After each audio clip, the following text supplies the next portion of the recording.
नमस्कार बंधु, स्वागत है एकदम सिलेक्टेड क्वेश्चनों के साथ एक बार फिर से आपके सामने नया वीडियो में नए प्रश्नों को लेकर। मुझे पूरी उम्मीद है क्वेश्चन आपके लिए बहुत ही ज़्यादा इम्पोर्टेंट है। सभी व्यूअर से निवेदन रहेगा, अगर आपने अभी तक चैनल को सब्सक्राइब नहीं किया है तो जल्दी से बिल्कुल फ्री में चैनल को सब्सक्राइब कर लीजिए, साथ ही वीडियो को लाइक और ज़्यादा से ज़्यादा शेयर कर दीजिएगा। तो यहाँ पर हम पहले की तरह क्वेश्चन के साथ उसका एक्सप्लेनेशन देंगे और एक क्वेश्चन में 4-5 क्वेश्चन आपको डिटेलेड के साथ बताएंगे। शुरुआत करते हैं। यहाँ पर देख सकते हैं, निम्नलिखित में से कौन सा बहुलक जैव निम्नीकृत नहीं किया जा सकता है। तो ये देखिए बहुलक के बारे में है, सामान्य विज्ञान के अंतर्गत यह क्वेश्चन आपको इस सीरीज में मिलेंगे। अगर आप शिक्षक की भर्ती या फिर अन्य परीक्षाओं की तैयारी कर रहे हैं तो वीडियो आपके लिए बहुत ही ज़्यादा इम्पोर्टेंट होगा। तो क्वेश्चन है कि निम्नलिखित में से कौन सा बहुलक जैव निम्नीकृत नहीं किया जा सकता है। यहाँ पर देखिए बहुलकों के एग्जाम्पल हैं, सेलुलोज है, स्टार्च है, प्रोटीन है, पीवीसी है। तो बहुलक जैव निम्नीकृत नहीं किया जा सकता है कौन सा। तो यहाँ पर राइट आंसर आपको दे देते हैं, पीवीसी होता है, पॉलीविनाइल क्लोराइड इसका पूरा नाम होता है। इसका डिटेल आपको यहाँ पर दे देते हैं। देखिए, जैव निम्नीकृत पदार्थ उसे कहा जाता है जो प्राकृतिक एजेंट, कवक, बैक्टीरिया या फिर परावैज्ञानिक किरणें आदि की सहायता से विकसित हो जाता है। अब जैसे सेलुलोज है, स्टार्च है, प्रोटीन आदि, जबकि वे पदार्थ जो प्राकृतिक प्रक्रियाओं के माध्यम से विकसित नहीं होते हैं उन्हें गैर निम्नीकृत पदार्थ कहा जाता है। जैसे स्क्रैप धातुएं, पीवीसी हो गया, प्लास्टिक आदि। अब यहाँ पर इन चीज़ों का ध्यान रखिएगा। यहाँ पर देखिए, स्क्रैप धातुएं, पीवीसी और प्लास्टिक ये जो है गैर निम्नीकृत पदार्थ होते हैं। अब गैर जैव निम्नीकृत पदार्थ पर्यावरण के प्रत्यक्ष प्रदूषक के रूप में कार्य करते हैं। ठीक, तो ये पूरा कंप्लीट डिटेल 4-5 क्वेश्चन इससे आपके आएंगे। अगला इम्पोर्टेंट क्वेश्चन देखिए, द्रव्यमान संख्या किसका योग है। द्रव्यमान संख्या के बारे में आप जानते होंगे, तो ये सरल क्वेश्चन है यहाँ पर, लेकिन यहाँ पर आप देख लें, द्रव्यमान संख्या किसका योग है। केवल प्रोटॉन का, इलेक्ट्रॉन और प्रोटॉन का, इलेक्ट्रॉन और न्यूट्रॉन का, प्रोटॉन और न्यूट्रॉन का। तो आपको बता दें, राइट आंसर हो जाएगा प्रोटॉन और न्यूट्रॉन दोनों का योग होता है द्रव्यमान संख्या। इसका यहाँ पर डिटेल देखिए। यहाँ पर किसी परमाणु के नाभिक में स्थित प्रोटॉन तथा न्यूट्रॉनों की संख्या के योग को द्रव्यमान संख्या, अंग्रेजी में इसको मास नंबर कहते हैं। ये उसका डिटेल हो गया। अगला क्वेश्चन देखिए, क्वेश्चन है, तत्व की प्रकृति को ज्ञात किया जा सकता है इलेक्ट्रॉनिक विन्यास के द्वारा, परमाणु क्रमांक के द्वारा, परमाणु द्रव्यमान के द्वारा और परमाणु भार के द्वारा।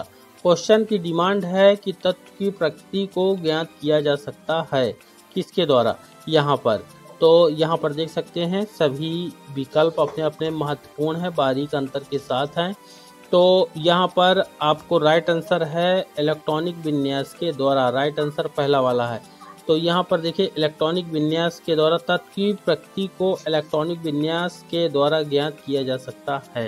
इलेक्ट्रॉनिक विन्यास के द्वारा, यानी इलेक्ट्रॉनिक विन्यास जैसे मान लीजिए किसी का भी है, जैसे हाइड्रोजन का होता है 1 नंबर परमाणु, तो इसका इलेक्ट्रॉनिक विन्यास 1s1 होगा। ठीक, ये हाइड्रोजन का हो गया। इस तरह से निकाल के आप उसके प्रकृति को ज्ञात कर सकते हैं। अगला इम्पोर्टेंट क्वेश्चन देखिए, निम्न में कौन सा सौर ऊर्जा का स्रोत है।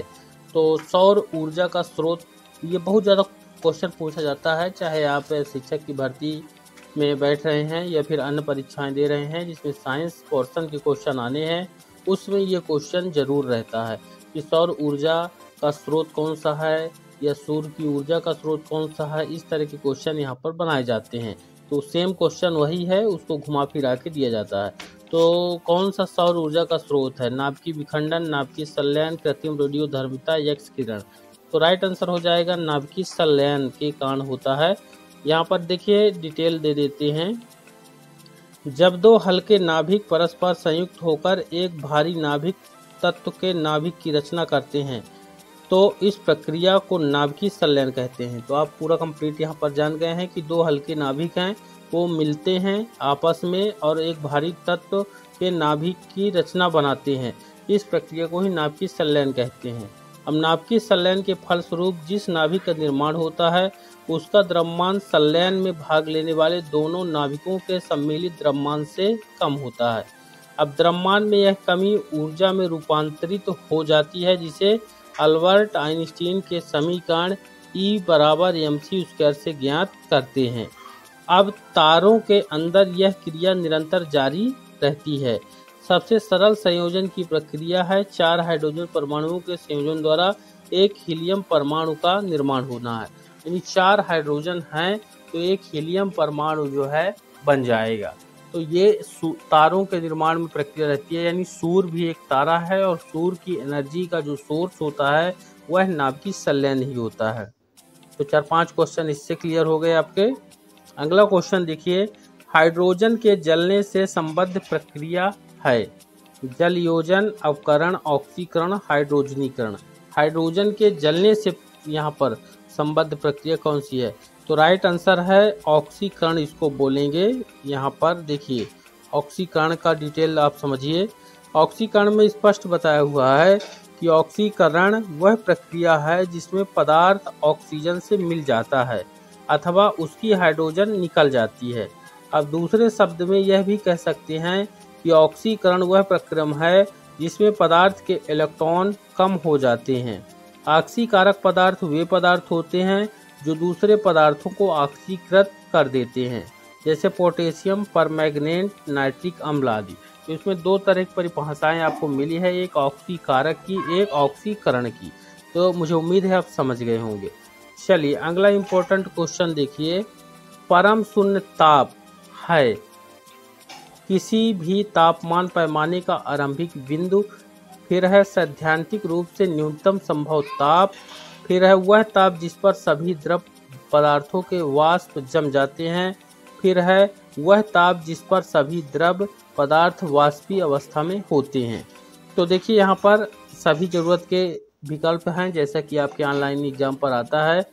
तो यहाँ पर राइट आंसर हो जाएगा बी वाला, सैद्धांतिक रूप से न्यूनतम संभव ताप को परम शून्य ताप कहते हैं। न्यूनतम संभव ताप जो होता है परम शून्य ताप कहलाता है। ये 273 होता है, 273.15 होता है, ध्यान रखिएगा। -273.15 यहाँ पर राइट आंसर है। ठीक, इसका डिटेल आपको यहाँ पर दे देते हैं। देखिए कि ऊष्मागतिकी ताप या थर्मोडायनेमिक टेम्परेचर या परम ताप इसको बोलते हैं, का निरपेक्ष माप होता है। ताप का निरपेक्ष माप होता है। यह ऊष्मागतिकी का एक प्रमुख प्रचाल पैरामीटर भी होता है। ऊष्मागतिकी ताप को ऊष्मागतिकी के तृतीय नियम की सहायता से परिभाषित किया जाता है, जिसमें सैद्धांतिक रूप से जो सबसे कम ताप संभव है उसे शून्य बिंदु यानी परम शून्य कहते हैं। परम शून्य यानी एब्सोल्यूट जीरो न्यूनतम संभव ताप है तथा इससे कम कोई ताप संभव नहीं होता है। इस ताप पर पदार्थ के अणुओं की गति शून्य हो जाती है। इसका मान जो होता है परम शून्य ताप का -273 डिग्री सेंटीग्रेड होता है। तो ये ध्यान रखिएगा, -273 डिग्री सेंटीग्रेड यहाँ पर होता है। चलिए अगला क्वेश्चन दिखाते हैं। धोने के सोडा का प्रचलित नाम यहाँ पर अक्सर पूछा जाता है। वॉशिंग सोडा या अपमार्जक का यहाँ पर सूत्र क्या है या नाम, प्रचलित नाम किस नाम से जानते हैं। तो वॉशिंग सोडा या निरमा कहेंगे या धोने का सोडा, सेम चीज़ है, अलग अलग परीक्षा में अलग अलग नाम से पूछा जाता है। तो यहाँ पर देखिए कैल्शियम कार्बोनेट है, सोडियम बाइकार्बोनेट है, सोडियम कार्बोनेट है, सोडियम हाइड्रोक्साइड है। तो यहाँ पर राइट आंसर हो जाएगा सोडियम कार्बोनेट, यहाँ पर राइट आंसर हो जाएगा। इसका सूत्र के साथ डिटेल आप समझ लीजिए। देखिए यहाँ पर बताया हुआ है कि सोडियम कार्बोनेट एक अकार्बनिक यौगिक होता है जिसका रासायनिक सूत्र यहाँ पर देख सकते हैं Na2CO3 होता है। ये सोडियम कार्बोनेट का सूत्र है। इसे धावन सोडा या धोने का सोडा या वॉशिंग सोडा या सोडा एस या फिर सोडा क्रिस्टल्स भी कहते हैं। देख सकते हैं कितने नाम हैं, अलग अलग परीक्षा पर अलग अलग नाम से पूछा जाता है। तो ध्यान रखिएगा सोडियम कार्बोनेट ही वॉशिंग सोडा होता है या निरमा होता है। अगला इम्पोर्टेंट क्वेश्चन देखिए। क्वेश्चन है कि जंग लगने पर लोहे का भार क्या होता है। तो यहाँ पर बहुत ही सरल क्वेश्चन है और लगभग सभी परीक्षा पर पूछा जाता है। जंग लगने पर लोहे का भार क्या होता है। बढ़ जाता है, घट जाता है, कोई परिवर्तन नहीं होता है, परिवर्तित होता है। तो जब जंग लग जाता है तब लोहे का भार क्या होता है? तो यहाँ पर राइट आंसर है कि लोहे का भार क्या होता है? बढ़ जाता है, पहला वाला। इसका डिटेल आप समझ लीजिए। डिटेल यहाँ पर देखिए, जंग लगने पर लोहे का वजन, जंग लगने पर लोहे का भार बढ़ता है, क्योंकि लोहे में जंग उस समय लगता है जब आर्द्रता की उपस्थिति में लोहा ऑक्सीजन से रासायनिक अपक्रिया करके लौह ऑक्साइड में परिवर्तित हो जाता है। इस अपक्रिया के दौरान लोहे के साथ ऑक्सीजन की मात्रा भी जुड़ जाती है, अतः लोहे का भार बढ़ जाता है। यानी लोहे के साथ ऑक्सीजन भी वहाँ पर जुड़ जाती है लोहे में, और ऑक्सीजन जुड़ने से उसका भी भार उसमें ऐड हो जाता है और लोहे का भार बढ़ जाता है। चलिए अगला क्वेश्चन देखिए। अगला इम्पोर्टेंट क्वेश्चन है, क्विक सिल्वर के नाम से जाना जाता है किसको? एल्युमिनियम को, पारा को, प्लेटिनम को, पैलेडियम को। तो क्विक सिल्वर के नाम से, तो सिल्वर तो ऐसे होता है, यहाँ पर देखिए चांदी का प्रचलित नाम सिल्वर होता है, तेजी से दर्शाते हैं। तो यहाँ पर आपको कहीं पर भी वो विकल्प नहीं मिल रहा है। अब क्विक सिल्वर यहाँ पर किसको बोलेंगे? तो थोड़ा सा दिक्कत हो जाती है यहाँ पर। तो क्विक सिल्वर बोलते हैं दोस्तों पारा को। राइट आंसर बी हो जाएगा। पारा का नाम जो होता है मरकरी या पारा को क्विक सिल्वर के नाम से जाना जाता है, ये ध्यान रखिएगा, ज़्यादा परीक्षाओं पर पूछा जाता है। ठीक, फिर अगला है मोती की रासायनिक संरचना बताना है आपको क्या होती है। तो यहाँ पर आपको कई तरह के विकल्प मिल जाएंगे, मोती की रासायनिक संरचना में क्या क्या होता है। तो देखिए यहाँ पर ये क्वेश्चन है, क्वेश्चन के साथ उत्तर देखिए। मोती की जो रासायनिक संरचना होती है वो कैल्शियम कार्बोनेट होता है, CaCO3। यहाँ पर ये मोती होता है, यहाँ पर देखिए ये मोती होता है।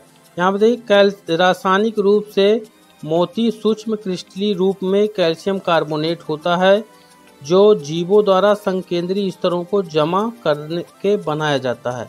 तो मोती की संरचना बहुत ही ज़्यादा क्रिटिकल होती है, क्योंकि इंटरनल जो है अंदर ही बनता है वो, तो संकेंद्रीय स्तरों में जमा करके बनाया जाता है। अच्छी गुणवत्ता वाले प्राकृतिक मोती प्राचीन काल से ही बहुत मूल्यवान रहे हैं।